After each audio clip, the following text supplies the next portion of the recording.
Hi hello నమస్తే good evening Aadab. ఆత్మకి ప్రాణం వస్తే వింతైనా ప్రేమ కదా కథలకి పదమా చేయండి.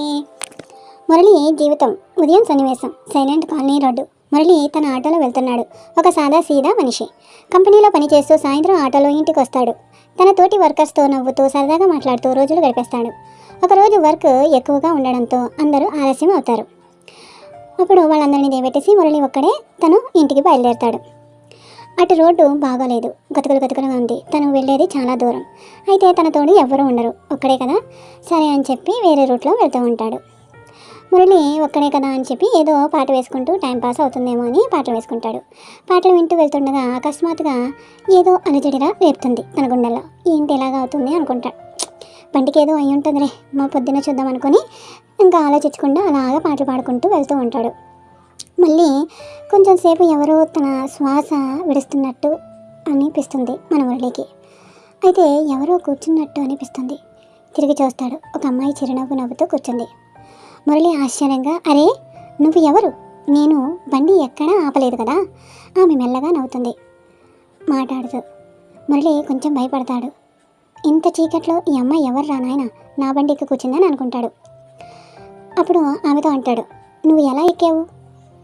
ఆమె నవ్వుతూ, నువ్వు భయపడకు మురళి, నేను నీకు ఏమీ చేయను. ఎవరు నువ్వు? నా పేరు నీకెలా తెలుసు అని అంటాడు మన మురళి.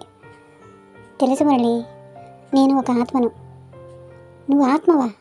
ఆత్మ అయితే నాకెలా కనిపిస్తున్నావు అని అడుగుతాడు మురళి. అది భగవంతుడి నిర్ణయం, నాకైతే తెలియదు. ఎవరికీ నేను కనిపించలేదు, కానీ రోజు నీ బండిలో వస్తాను అని అంటుంది. నా బండిలోనా? ఎప్పుడు నేను ఇటు రూట్ రానే అని అంటాడు. తెలుసు మురళి, పొద్దున పూట వస్తావు, తెలుసు నాకు అని అంటుంది మన ఆరాధన. అనగానే, భయపడకు మురళి, నేను నీకు ఏమీ చెయ్యను. నేను ఒక ఆత్మను. నా చిన్నతనంలోనే మరణించాను, కానీ నా వయసు పెరిగింది, నా శరీరం లేదు, నా ఆత్మ మాత్రమే ఉంది. మురళి ఆశ్చర్యంగా చూస్తూ, అయితే నేను నిన్ను ఎలా చూశాను? ఆమె మెల్లగా, దేవుడు నిర్ణయించాడు, ఎవరికి నేను కనబడను, కానీ నువ్వు మాత్రమే చూడగలవు. మురళి తల ఊపుతాడు. భయం తగ్గుతుంది. ఆమె పేరు చెప్తుంది, ఆరాధన నా పేరని. రోజులు గడుస్తాయి.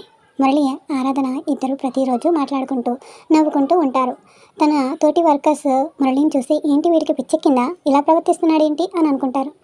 తర్వాత మురళి దగ్గరికి వెళ్తారు. ఏంటి మురళి, ఏమైంది మురళి అంటే మాట దాటేస్తాడు మురళి. వాళ్ళకి చెప్పడు తనకు ఒక మంచి స్నేహితురాలు దొరికిందని. ఆమె తేలికగా కనిపిస్తుంది. మురళి మనసు భారంగా పడిపోతుంది.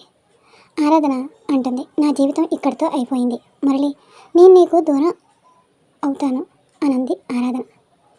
మళ్ళీ తడబడుతూ, ఎందుకు నువ్వు పోవద్దు, ఎందుకు నా జీవితంలోకి వచ్చావు, ఎందుకు వెళ్ళిపోతున్నావు ఆరాధన అని అంటాడు. ఆరాధన ఆకాశం వైపు చూస్తూ, భగవంతుడా నన్ను ఇంకో జన్మనివ్వు, ఈ చిన్న మధుర క్షణాలు నేను మర్చిపోలేకపోతున్నాను అని అంటుంది. ఇతనితో నా జీవితం కొనసాగించు, నా సుఖ సంతోషాలు నాకు ఇవ్వలేకపోయినా ఇతనితో జీవించే అవకాశం ఇవ్వు. ఆకాశంలో మెరుపు మెరుస్తుంది. మురళి ఒక్కసారిగా వెనక్కి తిరిగి చూస్తాడు. ఆరాధన కనిపించదు. కాలం గడుస్తుంది, సంవత్సరాలు గడుస్తాయి. మురళి ఇక ఆటో నడిపిస్తూనే ఉంటాడు. ఒకరోజు ఓ యువతి ఆటో ఎక్కుతుంది. యువతి పలానా ప్రాంతానికి తీసుకెళ్తారా అని అడిగింది. మురళి వెనక్కి చూసి, గుండెల్లో ఏదో అనిపిస్తుంది. నేను చూస్తుంటే నా గుండె లోతుల్లో ఏదో పాత జ్ఞాపకం కలుగుతుంది. ఆమె చిరునవ్వు నవ్వుతుంది. నేను మీ ఆరాధన, నా పేరు ఎప్పుడు కావేరి, కానీ నా ప్రాణం నీ ప్రాణం. మురళి కళ్ళల్లో కన్నీళ్ళు, కానీ ముఖంలో చిరునవ్వు. భగవంతుడు ఇచ్చిన రెండో అవకాశం వదిలిపెట్టను అంటాడు మురళి. మురళి కావేరి పెళ్లి చేసుకుంటారు. వాళ్ళిద్దరికీ ఇతర పిల్లలతో హాయిగా జీవిస్తారు. ఆమె ప్రాణం ఆరాధనది, ఆయన హృదయం మురళిదే. ప్రేమకి శరీరం కావాల్సిన అవసరం లేదు. మనసు నిజంగా కోరుకుంటే దేవుడే కల్పిస్తాడు. అవునంటారా కదంటారా? ఈ కథ నచ్చిందా? Please like, share, subscribe, visit my channel. Thank you.